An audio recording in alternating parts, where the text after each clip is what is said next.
마태복음 22장입니다. 마태복음 22장 15절에서 22절 말씀 15절부터 한 절씩 교도하시겠습니다.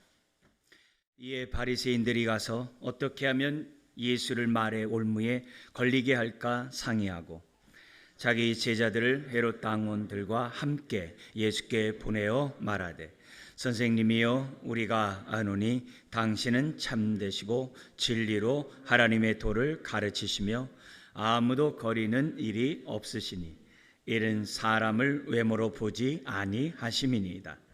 그러면 당신의 생각에는 어떠한지 우리에게 이르소서. 가이사에게 세금을 바치는 것이 옳으니까 옳지 아니하니까 하니 예수께서 그들의 악함을 아시고 이르시되 외식하는 자들아 어찌하여 나를 시험하느냐. 세금 낼 돈을 내게 보이라 하시니 데나리온 하나를 가져왔거늘 예수께서 말씀하시되 이 형상과 이 글이 누구의 것이냐. 이르되 가이사의 것이니이다. 이에 이르시되 그런즉 가이사의 것은 가이사에게 하나님의 것은 하나님께 바치라 하시니 그들이 이 말씀을 듣고 놀랍게 여겨 예수를 떠나가니라. 아멘. 오늘 말씀의 제목은 21절에 있는 것처럼 가이사의 것은 가이사에게 하나님의 것은 하나님에게 바치라 라는 제목으로 우리 또한 하나님의 말씀을 듣기를 원합니다. 권위에 대한 그 시험이 끝나자마자 이제는 납세, 세금에 관한 시험이 예수님을 치고 들어옵니다. 여전히 고난주간 화요일날에 있었던 사건입니다. 예수님의 삶을 보면 시험 당하는 것으로 시작해서 시험 당하는 것으로 끝나요. 모든 게 시험으로 시작해서 시험을 다 받으시는, 오늘 지금 이 화요일 날에도 지금 많은 종교 지도자들이 예수님을 넘어뜨리고자 다 달려들어요. 권위에 관한 그 시험에서는 대제사장과 장로들이, 오늘 본문에서는 바리새인들과 헤롯 당원들이, 또 부활의 논쟁에서는 이 사두개인들이 달려듭니다. 어떻게 하든지 예수 그리스도를 갖다가 깔아내리려고, 어떻게 하든지 간에 예수님의 죄를 잡아가지고 죽이려고 하는 그런 모습이 마지막 정말 십자가를 지시기 전까지도 있었던 것을 보게 됩니다. 여러분, 이 세상 살아가면서 시험 없는 사람이 있을까요? 단 한 사람이라도 있을까요? 시험 당하지 않은 사람? 없습니다. 주기도문에도 뭐라고 그럽니까? 시험에 들지 말게 하옵시며. 주기도문에 시험 들지 말라는 그 기도를, 정말 그 기도문이 있다는 사실만 보더라도 이 시험은 우리가 살아가는 데서 뗄래야 뗄 수 없는 요소들이에요. 근데 그 시험은 어떻게 보면은 중립이에요. 그걸 내가 어떻게 반응하냐에 따라서 그것이 나에게 유익이 될 수도 있고 그렇지 않을 수도 있어요. 야고보서 같은 데서는 여러 가지 시험을 당하거든 다 기뻐하래요. 왜냐? 그 시험이 나를 온전케 하고 흠없는 제물이 되게 하고 더욱더 우리의 믿음을 굳건하게 할 수 있으니까 그걸 바라보고 기뻐하래요. 그러나 반면에 믿음으로 우리가 그 시험을 받아들이지 않는다고 한다면 낙심하게 되고 좌절하게 되고 믿음이 흔들리는 저와 여러분들이 될 수밖에 없겠죠. 시험 없는 자들은 한 사람도 없어요. 그렇다고 해서 시험을 두려워할 필요도 없어요. 왜 그러냐면 모든 시험을 이기신 주님께서 지금 보좌 우편에서 저와 여러분들 위해 기도하시기 때문이에요. 히브리서 7장에서 얘기하죠. 우리를 위해 기도하신다고. 저와 여러분들을 위해 기도하시기 때문에 시험에 대해서 우리가 너무 무서워하거나 두려워할 필요 또한 없어요. 히브리서 2장 18절에 예수님이 왜 모든 시험을 다 담당하셨느냐? 시험 당하는 자들을 능히 도와주시려고, 능히 도와주시려고 주님이 친히 시험을 당하셨다라고 말씀하고 있어요. 베드로가 닭이 울기 전에 3번 부인하시기 전에 그걸 아시고 우리 예수님께서 베드로에게 얘기합니다. 시몬아, 시몬아, 지금 사탄이 너를 넘어뜨리려고 밀가루듯 하려고 지금 내게 요구하고 있다. 그러니까 너는 깨어서 시험에 들지 않도록 하라. 그렇게 얘기해요. 시험에 들지 않도록 하라. 근데 베드로가 3번 부인할 것을 아신 주님이 뭐라고 얘기하는 다음에 너는 돌이킨 후에 내 형제를 굳게 하라. 베드로가 3번 부인할 줄 아는 거죠. 그렇게 말씀을 해요. 근데 베드로가 뭐라고 호언장담합니까? 주님, 내가 주와 함께 옥에 갇혀도 죽는데도 저는 가겠습니다. 이렇게 각오를 해요. 각오를 합니다. 그렇지만 우리 주님이 그 베드로에게 얘기하죠. 내가 닭 울기 전에 3번 나를 부인하리라. 그렇게 얘기해요. 그럼 그 얘기를 들으면 베드로가 어떻게 돼요? 정신 바짝 차리고 깨어서 시험에 들지 않도록 뭔가 했어야 되잖아요. 그리고 나서 우리 주님이 베드로를 데리고 겟세마네 동산에 가셔가지고 우리 함께 기도하자 그래요. 근데 베드로는 3번씩이나 흔들어 깨울 정도로 잠자버려요. 잠자버려요. 그래서 우리 주님이 베드로에게 말합니다. 너희가 나와 함께 1시간도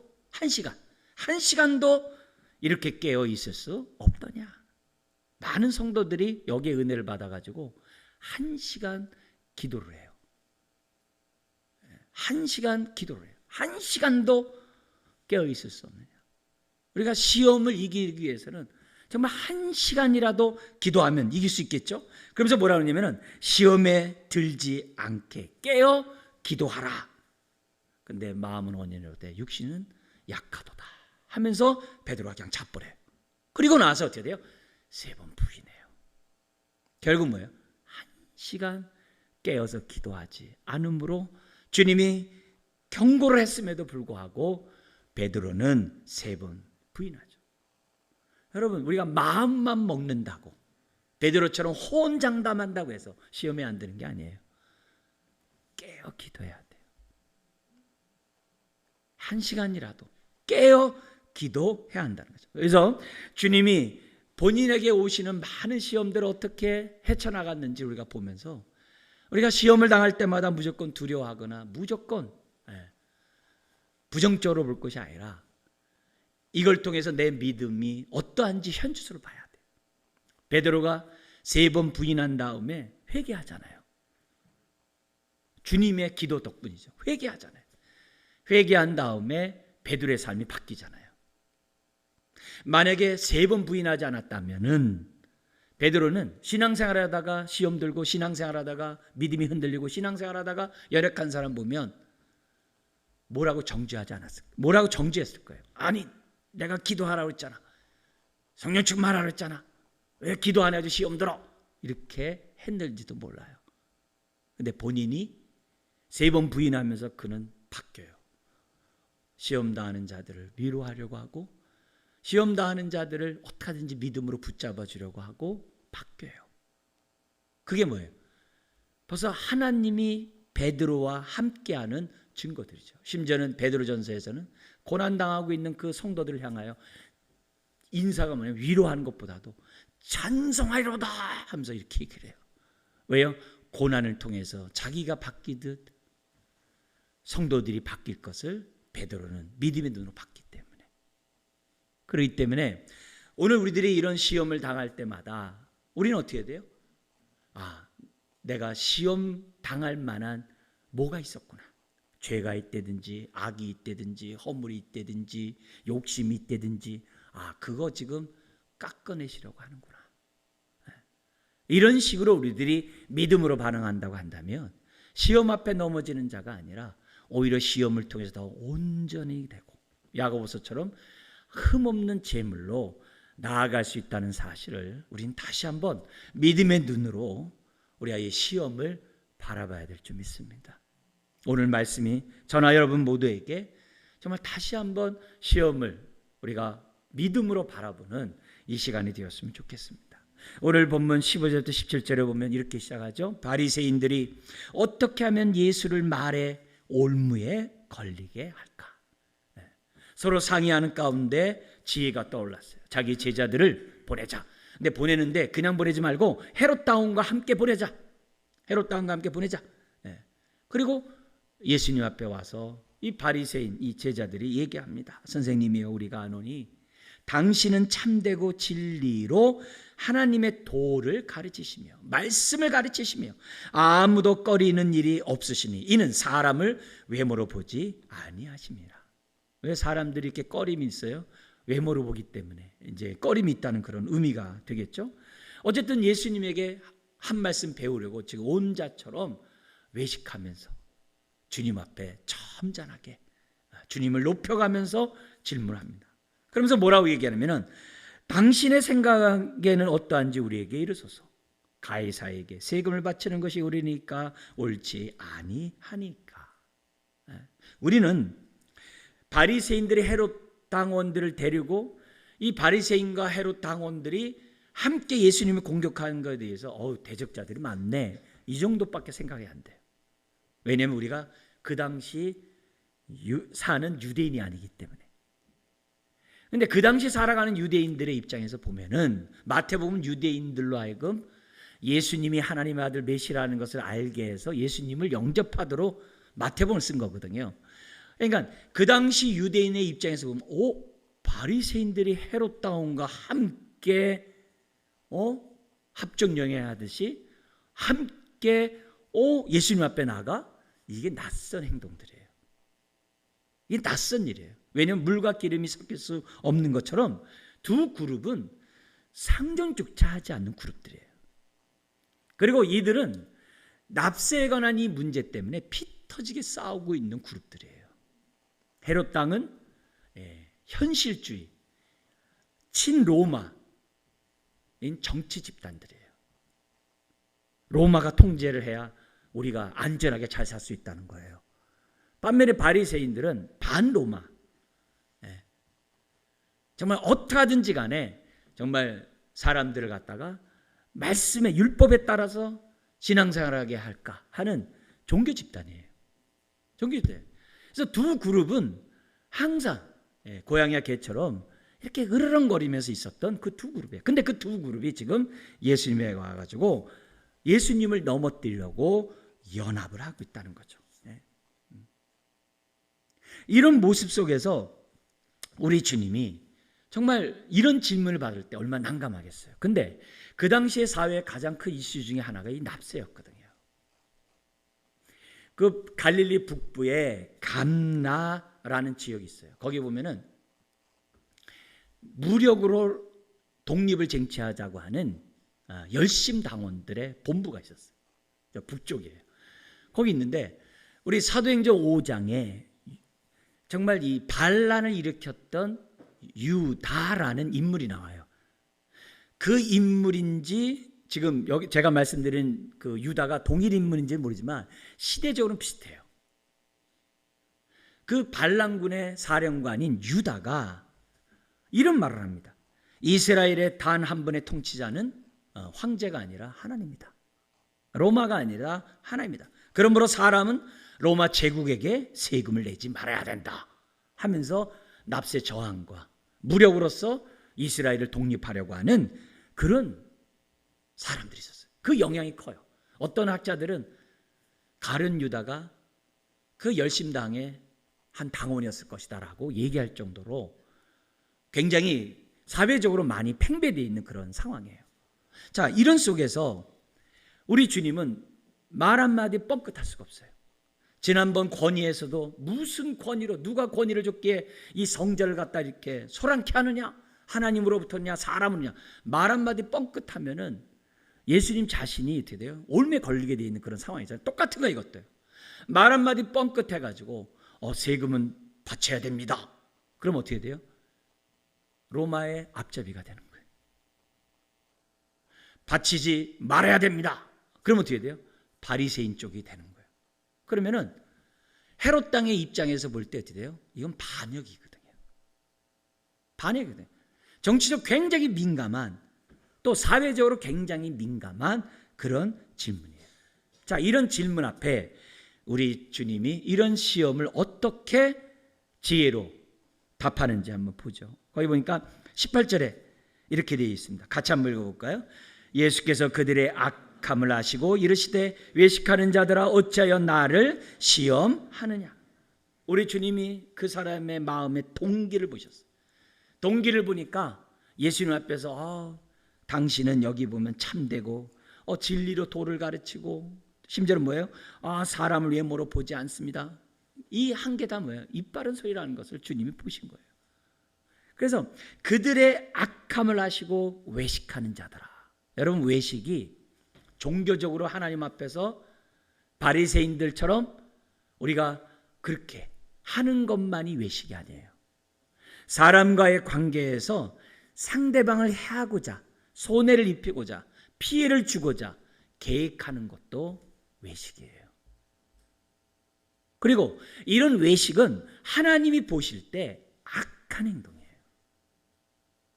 우리가 하나님을 사랑하고 이웃을 사랑하면서 우리들이 살아야 되는 새 언약 백성의 사명이 있어요. 그래서 우리는 항상 진실케 하나님 앞에 예배를 드려야 되고, 사람에게도 드려요. 항상 진실케 해야 돼요. 팔복에서 마음이 청결한 자가 복이 있나니 하나님을 볼 것이요 그래요. 거기 그 마음이 청결한 게 하나님 앞에서만 얘기한 게 아니라 사람과의 관계에서 마음이 청결해야 돼요. 사람을 이용해 먹고자 하고, 사람을 갖다가 내가 뭔가 좀 해보려고, 그를 통해서 내가 유익을 얻고자 하고, 그런 거는 마음이 청결한 마음이 아니죠. 계산적인 마음은 청결한 게 아니죠. 예수님 앞에 와가지고 이렇게 입 바른 소리 하면서 지금 예수님을 갖다가 올매 걸리도록 세금 내는 게 마땅합니까? 그것도 뭐예요?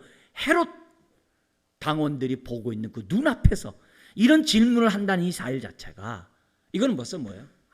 악한 거죠. 악하니까 어떻게 돼요?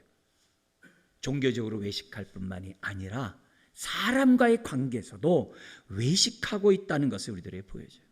그렇기 때문에 오늘 우리들이 이 외식이라는 사실이 악하다라고 인식하는 저와 여러분들이 돼야 돼요. 근데 이게요, 잘 인식이 안 돼요. 우리는 거칠에, 헐에, 의식에 굉장히 많이 물들어 있기 때문에 우리가 정말 또 어떻게 돼요? 굉장히 탐욕이 우리 안에 자리 잡고 있기 때문에 손해보려고 안 하거든요. 그러다 보면 하나님 앞에서도 가식적으로 예배를 드리고, 사람 앞에서도 가식적으로 우리가 이익에 따라서 행동하기가 쉽거든요. 근데 그런 행동을 하나님이 뭐예요? 악하다고 보신다는 거예요. 악하게 본다는 거예요.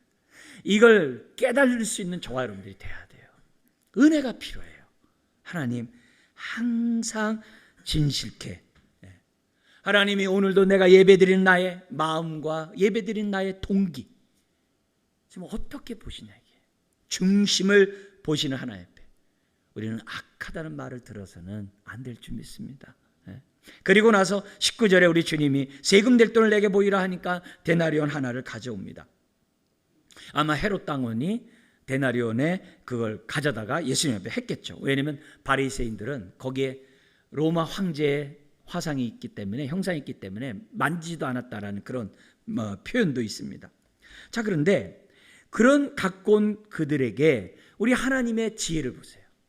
예스냐 노밖에 없는 그런 상황에서, 정말 말만 하면 올매 걸릴 수 있는 상황에서 하늘의 지혜, 제3의 영적인 지혜를 우리 주님이 보여줘요. 이거는 우리가 여러 가지 시험을 당할 때마다 내 한계에서 그 사건을 바라볼 것이 아니라 기도함으로 하늘의 지혜, 하나님의 지혜를 덧입어야 한다는 것을 가르쳐줘요.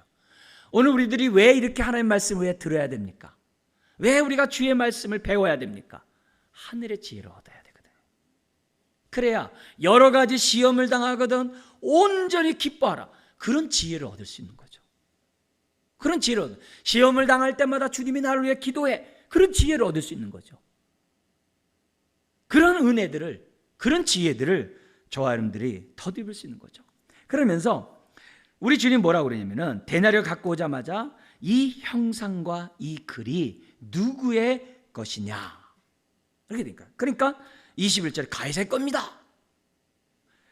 그 동전에 황제의 얼굴이 있었거든요. 황제 형상이 있거든요. 그리고 글이 있었어요. 그 글이 뭐라고 되어 있냐면은 가이사는, 황제는 신의 대제사장. 우리 말로 이렇게 이해하는 그 표현을 쓴다면 신의 대제사장이라는 그 글이 거기 뭐냐면 표현되어 있어요. 그러니까 신의 대리자, 중개인, 다리를 놓는 자라는 단어가 기록되어 있거든요. 그러니까 황제가 어떻게 돼요? 신의 다리를 놓기 때문에 자기가 신이 되는 거죠. 황제 숭배 사상을 나타낼 수 있는 그런 요소가 그 안에 들어가 있는 거예요. 그런 답변을 딱 합니다. 그러자 우리 주님이 이런 얘기를 해요. 그런즉 가이사의 것은 가이사에게, 하나님의 것은 하나님께 바치라. 근데 이 말을 딱 했는데 이 시험하는 자들이 깨달아요. 그래가지고 22절에 그들의 반응이 있어요. 듣고 놀랍게 여겨 예수를 따라가니라. 말의 의미를 어느 정도 깨달았다는 거예요. 예수님이 하신 그 말을 깨달았다는 거예요. 근데 이게 왜 중요하냐면 오늘 저와 여러분들이 가이사의 것은 가이사에게, 하나님 것은 하나님께 바치라는 그 말을 듣고 이들보다는 더 놀라야 되는 거예요. 이 말을 듣고 맞아 하면서 그 진리로 정말 반짝하고 맞아 이게 진리야 라고 저와 여러분들이 뭐 유레카 그러잖아요, 세상에서. 그렇게 뭐예요? 깨닫는 저와 여러분들이 돼야 한다는 거예요. 성탄절을 맞이해서 내가 믿는 예수님, 우리가 바라는 그 예수님이 어떤 분인지 우리가 아느냐에 따라서 성탄절이 다릅니다. 내가 알고 있고 믿는 그 예수님에 대한 올바른 지식을 가진 만큼 성탄절이 남다를 거예요. 은혜로울 거예요. 정말 감사함으로 우리들이 성탄절을 맞이하게 될 거예요. 그리고 이 자리에 하나님 앞에 예배를 드릴 때마다 이 예배가 그냥 예배가 되지 않을 거예요. 진실하게 하나님 앞에 예배하는 하나님의 임재를 경험하는 자리가 될 거예요. 자, 그렇다면 왜 그들이 그렇게 놀랍게 여기고 떠나갔는가? 예수님의 말씀을 저와 여러분들이 좀 더 집중하기 원해요. 여러분 21절에 뭐라고 했다고요? 그런즉 가이사의 것은 가이사에게, 하나님의 것은 하나님께 바치라. 여러분 이 말을 우리가 좀 더 이해하기 위해서는요, 이 두 문장의 그 사이에 카이라는 말이 번역이 안 돼 있어요. 그래서 저와 여러분들은 뭐냐면 그걸 같이 번역을 해야 돼요. 같이 번역해야 돼요. 가이사의 것은 가이사에게, 카이, 하나님의 것은 하나님께 바치라 이렇게 됐어요. 근데 보통 그 카이가 뭐냐면 and예요. 그리고예요. 가이사의 것은 가이사에게, 그리고 하나님의 것은 하나님께 바쳐라. 그리고가 들어가 있어요. 근데 때로는 우리 성경에서요, 그러나라고도 번역을 해요. 가이사의 것은 가이사에게, 그러나 하나님의 것은 하나님께 바쳐라. 그 말을 듣자 시험하는 자들이 놀랍고 돌아갔더라고 하고 있어요. 그러나나 그리고나 강조점은 뒤에 있어요. 문장의 그 표현이 뒤에 있어요. 가이사의 것은 가이사에게, 하나님께는 하나님께, 이게 아니라 가이사에게, 가이사에게, 그러나 하나님의 것은 하나님께 이라는 말이에요. 자, 그렇다면 이걸 통해서 우리들이 깨달아야 될 하나님의 교훈들이 몇 가지가 있어요. 우리가 한 가지 한 가지 보면서 정말 우리가 주의 음성 듣기 원해요. 첫 번째는 뭐냐면은 가이사의 것과 하나님의 것에 대해서 양극단으로 생각하지 말라는 거예요. 이게 무슨 말이냐면은 양극단은 우리 표현에서는 이분법적 사고예요. 신앙 따로, 삶 따로. 거룩한 직업, 세속적인 직업. 하나님의 일, 세상의 일. 딱 단절되어 있는 거예요. 그렇게 생각하지 말라는 거예요. 우리가 예배를 드리면서도 외식적으로 예배 드리면 부정한 거예요. 우리가 일상생활하면서도 우리가 정직하면 거룩한 거예요. 우리가 무엇을 하든지 간에 우리의 신앙이 삶과 우리의 생활과 우리가 뭐예요? 단절되지 않을 때 그것이 외식이 아니에요. 그게 참된 신앙이에요. 그런데 자칫 잘못하면 어떻게 돼요? 신앙과 삶이 단절돼서 생각해버리면 정치는 세상 사람들이 하는 거고 우린 신앙생활 하는 거야. 죄 많은 이 세상 내 집 아니야. 우린 저 천국만 바라보면 살면 돼. 그러면 우리가 주기도문을 이루는 삶, 하나님 나라가 이 땅에 임하게 달라고 하는 우리 신앙의 삶이 안 맞아요. 먼저 그 나라 그 일을 구하는 게 안 맞아요. 하늘에서 이런 뜻을 이 땅에 이루는 삶 안 맞아요. 우리는 이 세속적인 이 세상을 어떻게 하면 하나님 나라가 임해서 어떻게 하면 이곳 사람들이 하나님께 영광 돌리도록 할 수 있는가. 그게 우리들의 삶이거든요. 그래서 주님의 가이사의 것은 가이사에게 그러나 하나님의 것은 하나님에게라는 속에서 뭐예요? 우리들의 삶이 이분법이 되면 안 된다는 거예요. 세상의 일과 하나님의 일을 갖다가 단절시키면 안 된다. 서로 긴밀하게 연결되어 있다는 사실을 저와 여러분들 기억해야 돼요. 그게 첫 번째.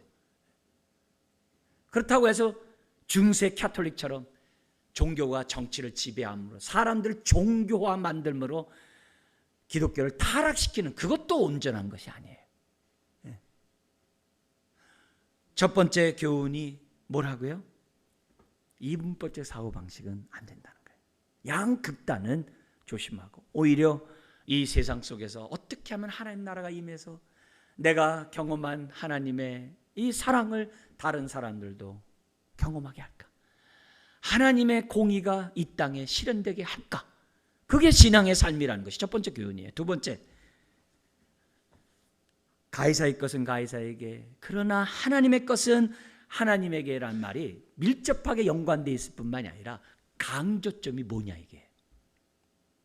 우선순위가 뭐냐는 거예요. 우선순위가 뭐냐인 거예요. 우선순위는 뒷부분이라는 거예요. 하나님의 것은 하나님에게, 하나님 것은 하나님에게 마땅히 바쳐가는 거예요. 성경에 보면 예수님이 이런 얘기했어요. 자기와 자기 목숨과 자기 가족과 부모를 미워하지 않으면 내게 합당하지 않는다 그랬어요. 우린 미워한다 그러면 우리 생각으로 미워한다고 생각해요. 그게 아니라 우선순위를 분명히 하라는 관용구예요. 신앙생활하면서 우선순위를 분명히 하라는 거예요. 그래서 먼저 하나님의 나라와 의를 구하라는 거예요. 우선순위를 분명히 하라는 거예요. 지금 예수님이 가르친 그 얘기는 뭐냐면 우선순위를 분명히 하라는 거예요. 우선순위를 분명히. 이걸 시민권으로 좀 설명할게요. 우리는 두 개의 시민권이 있어요. 믿는 사람들은. 하나는 대한민국 시민권이고요. 하나는 하늘나라 시민권이 있어요. 그래서 대한민국 시민권으로서 우리는 납세 의무를 다하고 국방 의무를 다하고 우리가 시민으로서 해야 될 일들을 다 합니다. 마찬가지로 천국 시민으로서의 마땅히 해야 될 의무를 다해야 돼요. 그 의무는 뭐겠어요? 하나님의 이름이 거룩히 여김을 받고 이 땅에 하나님 나라의 통치가 임하게 하고 하늘에서 이런 뜻이 이 땅에 이루어지는 그런 삶을 저와 여러분들이 살아야 될 의무가, 빛과 소금의 직분을 감당해야 될 의무가 다 있어요. 납세를 해야 국가로서의 자격이 있듯이, 시민의 자격이, 대한민국 시민의 자격이 있듯이 하늘나라의 시민으로서의 자격이 먼저 그 나라 그 일을 구하는 삶 속에 있다는 걸 보여줘요. 예배를 드리는 거, 한 주의 첫날인, 한 주를 시작한 첫날에 우리가 이 시간을 구별해서 하나님 앞에 예배를 드리는 것은 해도 되고 안 되고 되는 게 아니라 천국 시민의 의무라는 거예요. 의무라는 거예요. 그 의무를 저와 여러분들이 해야 하는 거예요. 예수님의 답변은 다른 게 아닙니다. 누구 거냐? 가이사 형상이 있습니다. 가이사 것입니다. 너희들 지금 로마 때문에 팍스 로마라고 그래요. 평화의 시대를 맞이하고 있지 않냐? 로마가 통치하는 그 안에서 내란이 있지 않고 주변에 유다가 어떻게 돼? 이스라엘이 주변 나라로부터 전쟁하지 않거든요. 로마의 무력 앞에 사람이 잠잠하거든요. 그리고 그 문화 혜택을 다 보거든요. 사통팔달로 뚫린 그 도로를 통해 가지고 지중해 연안에 유대인들이 다 가면서 장사하고 그 디아스포라 그런 지역을 다 형성하고 다 하고 있어요. 너희들이 로마로부터 혜택을 받고 있느냐? 그러면 당연히 납세를 해야지. 그런데 중요한 건 뭐예요? 그러나 너가 하나님의 돌봄을 받고 있지 않냐? 하나님의 혜택을 보고 있지 않냐? 그렇다면 하나님께 마땅히 납세를 하는 게 마땅하지 않냐 이게요. 여러분, 일반 은총이 뭐예요? 세상 사람들이 하나님의 혜택을 보는 일반 은총이 뭐예요? 그게 해와 비죠. 해와 비죠. 여러분, 해와 비가 얼마나 소중한 거 아시잖아요. 해와 비가 얼마나 소중합니까? 해와 비 없이 어떻게 살아요? 그런 혜택을 보면은 마땅히 하나님께 예배를 드려야 되는 것이 당연한 의무가 아니냐 이거예요. 더구나 저와 여러분들은 특별 은총을 받았잖아요. 하나님의 자녀가 되는 특별 은총. 그러면 더 큰 은혜를 받았으니 하나님 앞에 더 큰 혜택을 받은 자로서 우리들이 해야 하는 거죠. 예배 드려주는 게 아니잖아요. 감사해서 예배하는 거죠. 성탄절 우리가 어떻게 돼요? 그냥 행사하는 게 아니잖아요. 다시 오실 주님을 바라보면서 우리가 이 성탄절을 맞이하고 그 이름에 합당한 영광을 올려드리기 위해서 성탄절을 우리들이 하고 있는 거 아니겠어요? 여러분, 이 세상이 하나님의 창조 속에 있는 거잖아요. 하나님의 질서 속에 있는 거잖아요. 하나님의 통치 속에 있는 거잖아요. 돌봄 속에 있잖아요. 그러면 이 세상 사람들 중에 하나님의 혜택 보지 않는 자가 어디 있어요? 다 혜택을 보죠. 믿는 사람이나 믿지 않는 사람. 그렇다면 만왕의 왕 하나님께 영광 돌려야죠. 예? 여러분, 우리 나라의 그런 애국가 부를 때 하느님 하면서 부르는 사람이 기독교인들이 누가 있어요? 다 그때다 하나님 하면서 하나님이 보고 가서 하면서 다 하지. 그잖아요. 그게 우리들의 신앙이거든요. 우리 신앙이거든요. 자, 요거까지가 우리가 기본적으로 알고 있는 그 카이에 대한 생각이에요. 근데 우리 예수님의 핵심의 내용은 세 번째 있어요. 그 본질적인 것을 우리 주님이 그들에게 말했기 때문에, 그들은 유대인이라고 그랬어요. 유대인에게 말했기 때문에 듣고 놀란 거예요. 바로 그 본질적인 주님의 그 답변을 우리가 보고 여기서 우리가 하나님의 놀라운 지혜 다시 한번 깨닫고 우리도 놀라는 이 시간이 되었으면 좋겠어요. 그게 뭐냐면은 하나님의 것은 하나님께 바치라고 했을 때 하나님의 것이 뭐냐 이게. 무엇이 하나님의 것이냐 이게. 먼저 유대인의 생각을 보세요. 유대인들은요 삼척동자.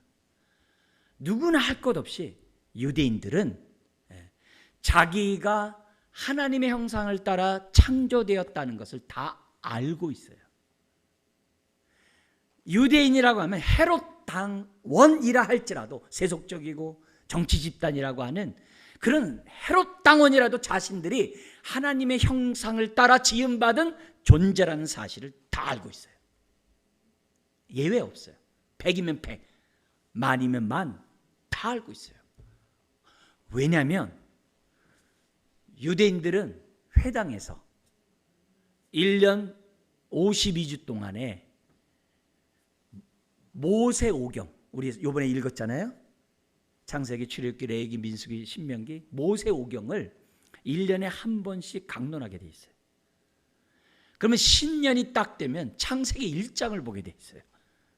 매년 첫째 안식일 날 창세기를 보게 돼 있어요. 근데 창세기 1장 27절에 뭐가 있어요? 하나님이 자기의 뭐라면 자기 형상 곧 하나님의 형상대로 사람을 창조하시되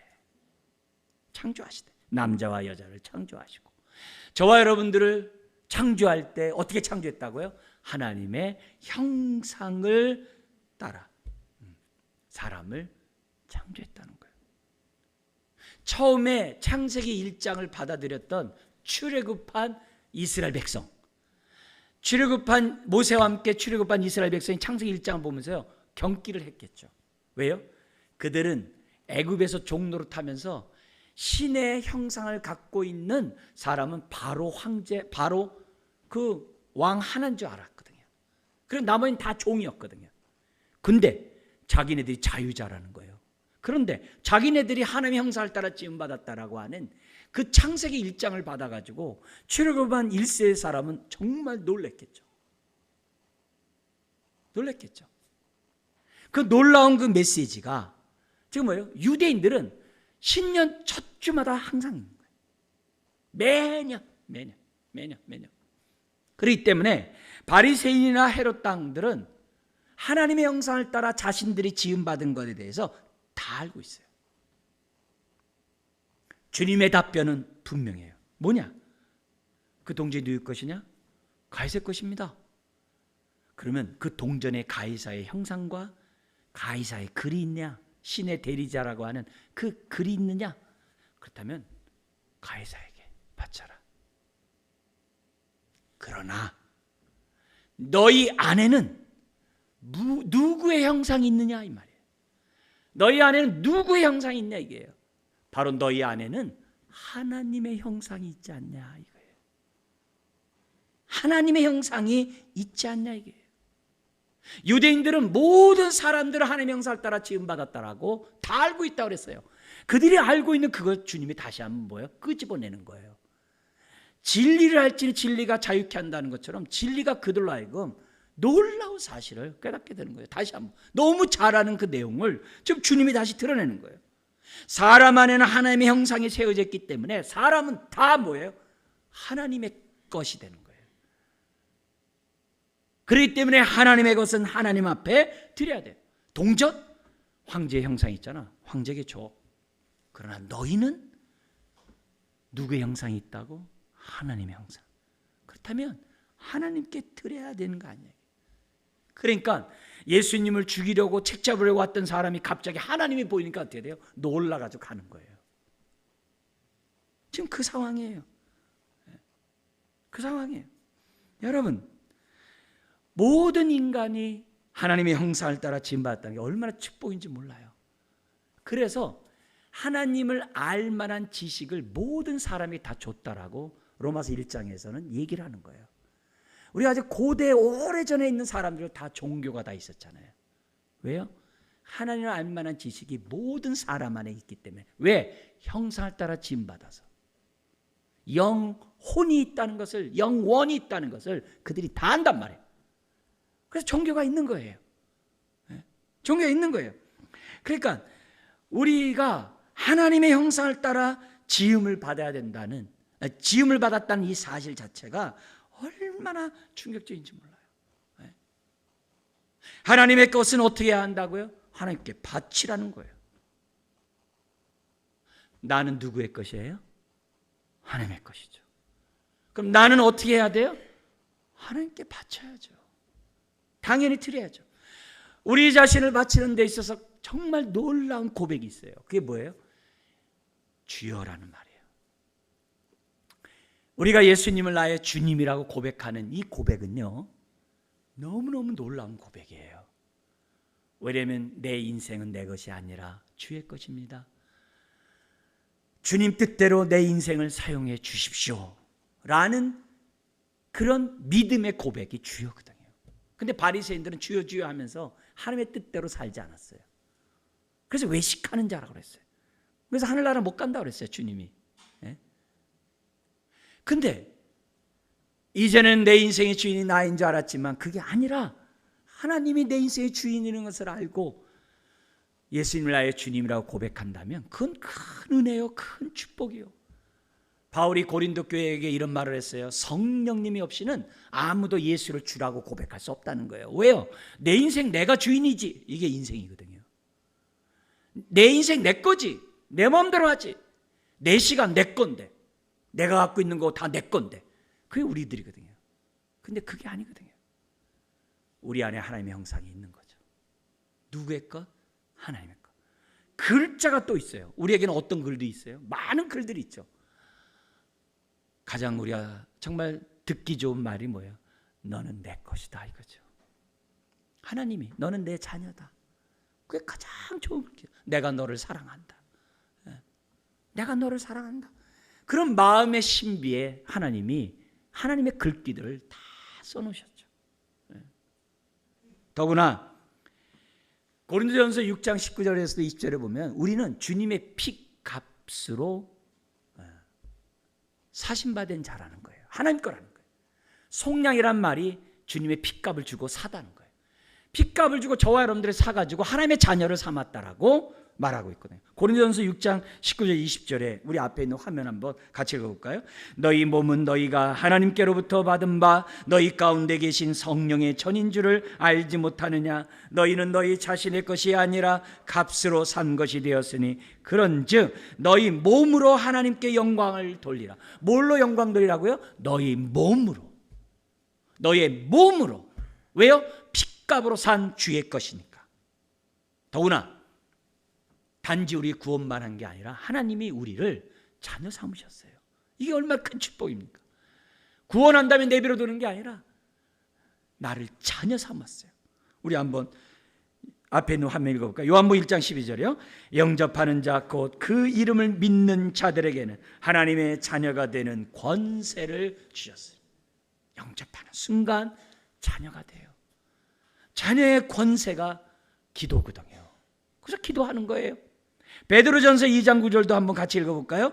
그러나 너희는 택하신 족속이요 왕 같은 제사장들이요 거룩한 나라요 그의 뭐요? 소유가 된 백성이니 이는 너희를 어두운 데서 불러내어 그의 귀한 빛에 들어가게 하신 이의 아름다운 덕을 선포하게 하려 하심이라. 아름다운 덕을 선포한다는 게 전도, 선교, 증인, 내 삶을 산다는. 자, 결국 이 몸을 바친다는 건 뭐예요? 모든 것을 바친다는 거예요. 이 몸을 바친다는 것은 모든 걸 바친다는 거예요. 모든 걸 바치는 사람들의 첫 번째 고백이 뭐냐면 날마다 주되심을 인정하고 사는 거예요. 날마다 주여 주여 하고 사는 거예요. 이게 너무 중요한 거예요. 여러분, 말씀 묵상과 기도를 무시하면 안 돼요. 말씀 묵상과 기도는요, 하면 되고 안 하면 되는 게 아니에요. 내가 주되심이라고 고백하는 사람은 의무예요. 반드시 말씀 묵상과 기도를 해야 돼요. 로마서 1장에 있는 것처럼 말씀을 왜 들어요? 순종하려고. 순종하려고 말씀을 듣는 거지, 그러니까 듣는 것으로 끝나면 안 돼요. 왜요? 주되심을 믿는 사람은 말씀에 순종해야 되거든요. 주님의 말씀에 순종해야 되거든요. 그래서 기도 또한 말씀 묵상 없이 기도하면 안 돼요. 이 말이 무슨 말이냐면 말씀 묵상 없이 기도하면요, 내 피로만 기도하게 돼 있어요. 이것 주세요, 저것 주세요, 저것 주세요, 저것 주세요. 피로를 구하는 기도만 해요. 그러면 그 기도는 주님과의 이렇게 교제, 주님을 알아가는 그런 기도, 이런 시험을 통해서 더욱더 주의 지혜를 얻는 그런 사람이 못 돼요. 그래서 항상 말씀 묵상 가운데 기도를 해야 돼요. 주되심을 믿는 사람들의 기본적인 모든 것을 바친다고 하는 사람들은요, 주되심이 분명해야 돼요. 두 번째는 나의 나됨이 은혜임을 잊어서는 안 돼요. 은혜로만 살겠다고 하는 그 고백, 그 감사가 저와 여러분들에게 있어야 돼요. 이 몸 주의 것 주님 알아서 하세요. 그냥 팽개치는 게 아니라 주의 뜻에 다 맡기겠다는 거예요. 은혜로 지금까지 살았으니 앞으로도 은혜로 살겠습니다, 이 말이거든요. 이 말이거든요. 그뿐만 아니라 모든 걸 바치는 것의 세 번째인 게 뭐냐면은 나의 모든 것이 하나님께로부터 왔다고 하는 삶을 살아야 돼요. 우린 그걸 다른 말로 청지기 의식을 가지고 사는 거라 그래요. 이 시간 주께로부터 온 거예요. 나의 갖고 있는 모든 능력 주께로부터 온 거예요. 우리는 하나님의 뜻대로 나의 삶을 드려야 될 그런 삶을 살아야 돼요. 앞에서도 얘기했듯이 우리는 두 가지 시민권을 갖고 있는 자들이에요. 대한민국 시민으로서의 우리 의무를 다하듯이 하늘나라의 시민으로서의 의무를 다해요. 그게 빌립보서 1장 27절이에요. 천국 시민답게 사십시오. 그렇게 말하고 있어요. 우리가 이걸 우리들이 분명히 하지 않으면 우린 또 어때요? 예수님 앞에 시험하러 온 사람들처럼 살 수밖에 없어요. 바리새인처럼 외식하고 그냥 심지어는 헤롯 땅처럼 세상에 속해가지고 세상의 탐욕에 취해서 한다든지 아니면 열심당처럼 무력으로 내가 이렇게 힘으로 이 세상을 변화시키려고 하는 그렇게 살 수밖에 없어요. 그게 아니라 가이사의 것은 가이사에게, 그러나 하나님의 것은 하나님께 바치라는 믿음 속에, 사실 가이사도 하나님께 속한 자죠. 하나님께 속한 자도, 가이사도 하나님께 의무를 다해야죠. 그렇게 하면서 어떻게 돼요? 하나님 사랑, 이웃 사랑을 외식하지 말고, 정말 한 알의 밀알이 땅에 떨어져 죽을 때 열매를 맺듯이 저와 여러분들이 나의 나됨은 하나님의 은혜고 내 것은 주의 것이다 라는 믿음 속에 주여 하나님 것이 오매 하나님 마음대로 쓰십시오 라고 기도하는 저와 여러분이 되어야 한다는 거죠. 사랑하는 성도 여러분, 오늘 이 시험하는 자들을 통해서 하신 이 말씀은 저와 여러분들에게 하는 거예요. 우리가 한 해를 정말 살아가면서 나는 하나님의 형상을 입은 자로서 또 내 마음에 심어놓은 그 하나님의 말씀에 따라 나는 얼마만큼 바치며 살았는가, 오늘 이 시간에 저와 여러분들이 나를 봐야 돼요. 뿐만 아니라 이 시험하는 자들을 하나님 앞에 세워놨던 것처럼 오늘 이 말씀 앞에 저와 여러분들이 하나님 앞에 서 있는지를 이 시간 살펴보셔야 돼요. 나는 얼마나 하나님 앞에 서면서 살아왔는가. 이 예배도 하나님 앞에 서는 거거든요. 나는 얼마나 하나님 앞에 서 있는 자로 예배를 드렸는가. 우리 한 해를 우리 한번 돌이켜보셔야 돼요. 뿐만 아니라 진리를 할 때 나는 정말 놀랍게 여기시는가요? 진리를 깨달았을 때 나는 얼마만큼 놀라워하는가요? 네. 놀랍지 않고 어떻게 내 삶을 드리겠어요? 오늘 우리가 특별히 성탄절을 맞이해서 우리가 지금 하나님 앞에 서 있습니다. 내가 하나님의 형상을 따라 지음받은, 내 안에 하나님의 형상이 새겨져 있다는 것을 기억하고 또 새 언약의 축복인 내 마음 신비의 말씀을 하나님이 새겨놓았다는 것을 믿고 오늘 그 말씀에 따라 정말 하나님 앞에 살아가는 저와 여러분들 되시길 주의 이름으로 축원합니다. 기도하겠습니다. 하나님 아버지, 오늘도 우리들이 주의 말씀을 통해 다시 한번 우리의 신앙이 진실하기 원합니다. 우리가 하나님 앞에서 진실한 예수님만이 나의 구세주여 주님이라고 고백하는 인생 되기 원합니다. 내 인생이 내 것이 아니라 하나님의 것이라는 고백을 하는 자녀가 되기 원합니다.